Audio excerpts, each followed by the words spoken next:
Speaker, as our chair pointed out, I'm talking about deliberating serious research misconduct at institutions where the misconduct occurred.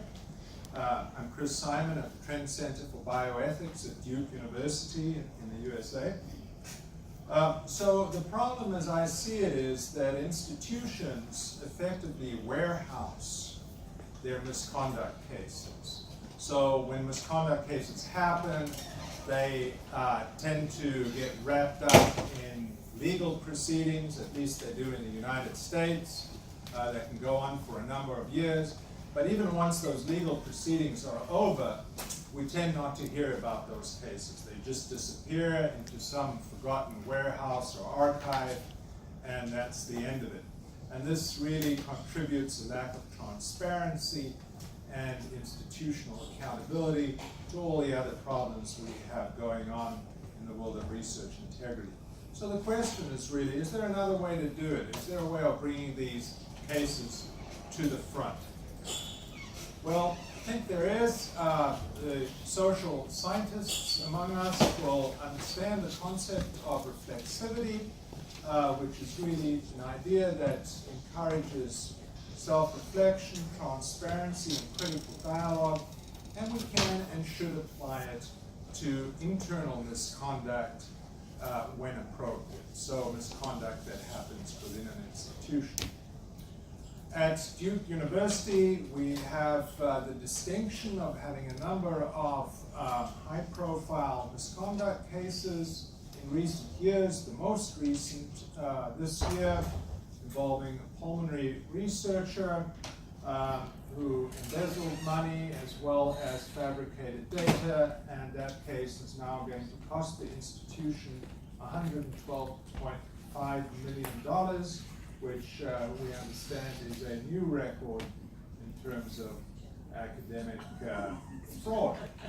The second case, which occurred at more or less the same time, unfolded over the last 10 years, involves a researcher in cancer.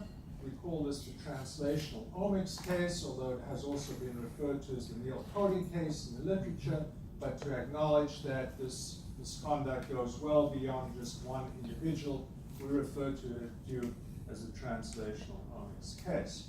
Just to give you an idea of what this case involved, as I said, it spanned a number of years, 2006 to 2012. Involved fabrication and falsification in a number of grants and publications, conflicts of interest, lack of timely and effective response by the institution and a variety of officials at the institution, questions about clinical trial safety, mentorship, authorship, and peer review issues that came out over this time period as well. There are various actors involved in this case, including the institution. Key consequences from this case: a mere $7 to $10 million were paid out in this particular instance for grant and investor claims and legal fees resulting from the case. There were 11 retractions from publications, ongoing federal scrutiny and intervention that the university has had to deal with, as well as a loss of morale and trust in the academic community. What has the institution done in the years since this case has been settled? Well, a number of things in a number of domains, including education, oversight, policy, and support for researchers. I don't have time to go into each one of these. I'm happy to talk about them afterwards. So in terms of responsible conduct of research education at Duke, since this particular case, there is now ongoing and mandatory RCR education for all research faculty, staff, administrators, and managers at Duke. This is a massive undertaking. In the School of Medicine alone, it has involved education for 6,000 research faculty and staff. It has also now been expanded for students and trainees, although this is not mandatory in all cases. The mandatory part is for employees. The education infrastructure involves a number of things. There's RCR toolboxes, there's online courses, There's research town hall meetings and workshops. What I want to focus on in this short presentation are just the workshops, because that's where we've really tried to embed the misconduct case and talk about it. So these workshops have been held monthly for the last year and a half. They are essentially presentations on misconduct and detrimental research practices, and then it's followed by a 70-minute breakout session on the translational omics case. We use a scripted 3-page narrative about the case, essentially describing what this case was about.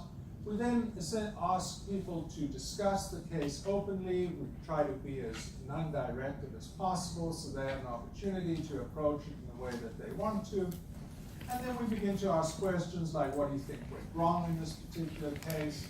What can individual researchers do to prevent this sort of thing from happening again? And what can departments and institutions do? Right? So we focus both on the individual level as well as the institutional and the system level.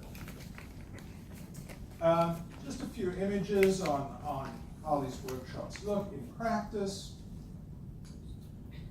Some of the themes that have emerged from these workshop discussions is that, everybody acknowledges that misconduct is unacceptable and highly damaging, and people openly talk about the significant blame that the institution bears in this particular case. There's a lot of discussion usually about reporting concerns, so-called whistleblowing, and how that is really hard for career vulnerable individuals to engage in, disempowered individuals, typically students and research staff and junior faculty as well. And there's often discussion about the possibility or the likelihood even that this type of thing may happen again. So there's a fair degree of cynicism in the community presently. So it's just some feedback. We have a lot more than just this, but to give you a flavor of what workshop participants have told us, this person said, what really drove the conversation for me were the individuals at the workshop who were around when the omics case occurred. It completely changed the viewpoint of the scripted text for me. This person said, I love that this public discussion of RCR is happening. I hope it continues. I would like going forward to see concrete strategies come out of these efforts to address the culture issues that get in the way of ethical research practice. So RCR programs are not the only, but they are one, perhaps logical platform for deliberating this type of internal misconduct. One could think of other creative ways of doing this outside of an RCR program, but that's how we have approached it at Duke. There are a number of important considerations to think about with these types of deliberations. One is that it's really important for institutional leaders to initiate this process so that it comes from the top in these institutions. And it's important also for these institutional leaders to participate in these discussions as well. That did happen to a significant degree at Duke. We had the dean of the medical school, a number of other high officials actually sit in the room in these workshops and participate and listen to what people were actually saying, the sorts of issues and concerns they were bringing forward as we talked about the translational omics case. The process has to be meaningful and authentic. I don't think we have gotten there yet in the Duke situation. It's really difficult and challenging for an institution to listen to these sorts of situations and stories and narratives come forward and then take those and translate them into some sort of policy changing steps. So the question of the authenticity of the process is also important. You can see that a process like this could easily be co-opted for a variety of political reasons within an institution. So involving less empowered stakeholders is an issue. in these types of discussions, how do you involve people, research staff, for example, or postdoc students who feel particularly disempowered and vulnerable in these types of discussions, so that they feel safe and feel free to express their views and opinions. Keeping leaders visibly involved and accountable to some of the issues that are put forward in these discussions is a challenge. And anticipating the sorts of vulnerabilities and risks that come with talking about things that have happened in your own backyard and that have happened recently and that might have impacted people in the room. So that's also a challenge. So just to conclude, it's my feeling that institutions should really own or embrace these stories or histories of misconduct, that RCR programs may be less meaningful and effective without them. And finally, we need best practices and research on the outcomes of these types of processes. We have very little, if anything, in the literature with respect to them. Thanks.